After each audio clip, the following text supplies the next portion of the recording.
In the spring of 1986, in the small town of Hancock, in the state of Maryland, a 16-year-old schoolgirl named Melissa Monday, whom everyone called Missy, disappeared from her home. She was an ordinary girl from a middle-class family, a good student without any particular problems at school. But her life changed dramatically when she met a man named Jerry Wayne Strickland, who was 10 years older than her, being 26 years old. He entered her family's life under the pretext of interest in her parents' real estate, approaching them regarding the rental or purchase of their property. But in reality, his attention was drawn to Missy herself, who was still a teenager. Jerry had a dark past that Missy did not know about at the time, as he had previously been convicted of a serious crime, including an assault on a relative that involved rape and knife wounds. But this did not prevent him from gaining the girl's trust, who saw in him a prince from a fairy tale, a romantic savior from boring everyday life. Missy's parents immediately suspected that their daughter had run away with this man because she left a note or simply vanished without a trace. But they could not imagine how far this would lead her life. Missy and Jerry set off on a journey, moving to the state of Michigan, where they tried to start a new life under assumed names or simply hiding from the past. In Michigan, Missy got a job as an assistant manager at a Union 76 gas station, which was a typical job for a young girl, where she served customers, maintained order, and assisted with daily tasks at the station. Jerry also found some part-time work, possibly at another station, but their life seemed stable at first glance, and they even had a child, their first son, which made their family even more connected. But behind this facade hid problems, financial difficulties, and possibly growing tension in their relationship. The morning of the 11th of May in 1987 became a turning point, when a courier named Elmer Debo arrived at the gas station where Missy worked, his task being to collect the proceeds from the station sales, a standard procedure where he came regularly with a safe or bag for the money to deliver it to the bank or the company's office. But on that day, everything went wrong. Elmer was kidnapped right from the parking lot, and his body was found only the next day in a remote area with 2 gunshot wounds to the head. It was a cold-blooded murder committed for the purpose of robbery because the proceeds disappeared, amounting to more than $10,000. The police immediately suspected Missy and Jerry as the main suspects, because Missy worked at the station and knew the courier's schedule, and Jerry had access to the information or could have planned it. The investigation showed that Missy might have been used as bait to distract Elmer from his car, after which Jerry attacked him, robbed him, and killed him. The 2 shots to the back of the head indicated an execution without a chance for resistance. This crime shocked the local community in the Pontiac area of Michigan, where people were accustomed to a peaceful life rather than such brutal acts. The day after the murder, Missy and Jerry bought a new car, likely with the stolen money, and disappeared from the crime scene, leaving behind their job, child, and everything that connected them to Michigan. They headed west across the country in search of shelter, their path leading to the state of Washington to the small town of Moses Lake, where they settled under new names, trying to start life anew. They rented a house, made friends among the neighbors, and Missy even became pregnant with their second child.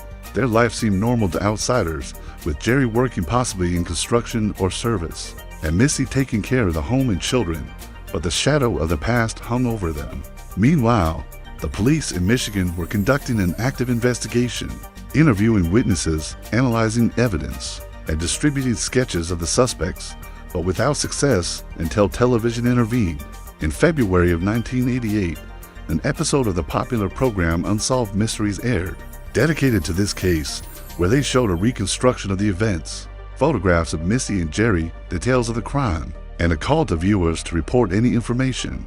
This was a powerful tool because the program was watched by millions of people across the country, and immediately after the broadcast, dozens of calls came to the police from residents of Moses Lake, who recognized the described suspects as their new neighbors. They reported that the couple lived nearby under possibly changed names, but the appearance matched perfectly. The police responded quickly, and the day after the broadcast, officers arrived at the house in Moses Lake and arrested Missy and Jerry.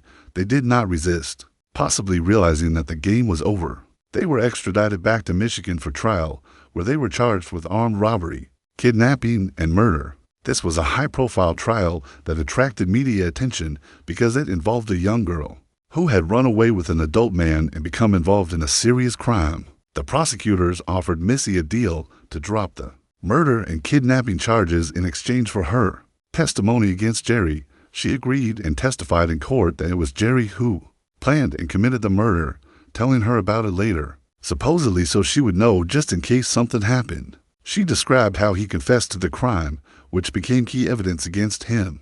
As a result, Missy admitted guilt only to armed robbery and was sentenced to 2 years in a juvenile correctional facility, but served only 7 months, after which she returned home to Maryland in 1989. By that time, she had 2 children from Jerry, both sons, the first born during their life on the run, and the second in June of 1988. After the arrest, but before the sentencing, Jerry was found guilty on all counts, including first-degree murder, kidnapping, and illegal possession of a weapon. He received life sentences without the possibility of parole, plus 2 years for the weapon.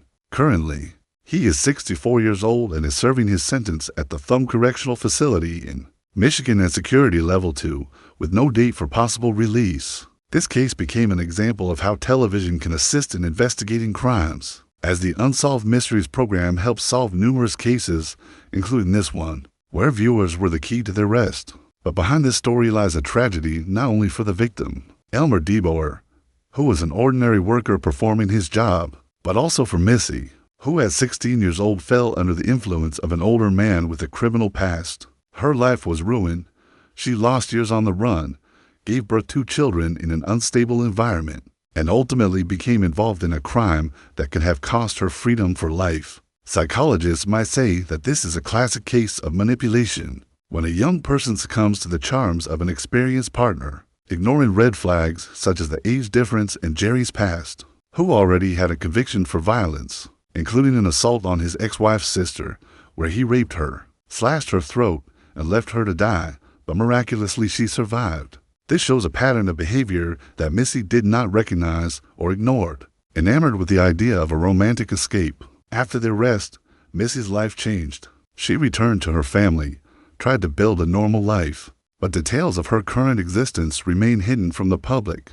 Possibly she changed her name or simply lives quietly, avoiding attention, while Jerry remains behind bars, reflecting on his actions, or denying guilt as he did in interviews where he spoke of circumstantial evidence and hearsay proofs. Considering them insufficient, the court decided otherwise. This case also raises questions about the influence of media on investigations, about how publicity can lead to justice, but also about the risks to the innocent if identification is mistaken. In this case, everything matched perfectly. The neighbors recognized the couple from photos and descriptions, which led to a quick arrest. Elmer DeBoer's family finally received closure, knowing that the guilty are punished, although nothing will return their loved one who was killed for money and routine work. The story of Missy and Jerry serves as a warning to young people about the dangers of toxic relationships and the consequences of impulsive decisions that can lead to tragedy not only for themselves but also for others.